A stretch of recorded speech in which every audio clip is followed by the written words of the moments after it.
বর্তমানে এই ভারতবর্ষে আর কি, ভারতবর্ষে এই বাংলা ভাষা নিয়ে অনেক চর্চা চলছে। হ্যাঁ হ্যাঁ, যে বাংলা ভাষা এরকম নাকি কোনো ভাষাই হয় না, কেউ বলছে বাংলা মানে বাংলাদেশি ভাষা।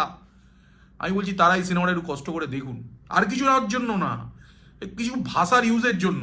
একটা বাংলাদেশি সিনেমায় কাকা বলা হচ্ছে, মামাটা যে কনটেক্সটে বাংলাদেশে ইউজ হয় সেভাবে মামা না বলে অ্যাকচুয়ালি মামাকে মায়ের ভাইকে মামা বলা হচ্ছে।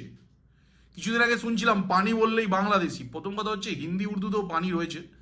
তো এই যে মামা বলা হচ্ছে, কাকা বলা হচ্ছে, এই সিনেমাতেই রয়েছে। এই কনটেক্সটে ইউজ করে যে ডিরেক্টর বলতে পারবে।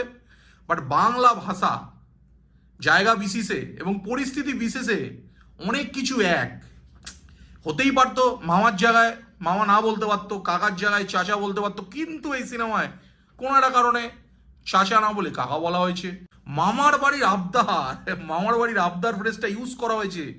এইটা আরো বেশি করে প্রমাণ করে যে বাংলাদেশি ভারতীয় বলে কোনো বাংলা ভাষা হয় না। বাংলা ভাষা হচ্ছে বাংলা ভাষা। আর 5টা ভাষার মতন পৃথিবীর যে কোনো প্রান্তে প্রত্যেক 10-20 কিলোমিটারে সেই ভাষাটার অপ্রভংশ তৈরি হয়, ডিকশন তৈরি হয়, আঞ্চলিকতা তৈরি হয়। সেটা নিয়ে বাংলা মানেই বাংলাদেশি ভাষা বলছে লোকে। এখানে কে বলছে আমি বলবো না, আমি কাউকে ভয় পাই না টিকটিকি ছাড়া, বাট তাও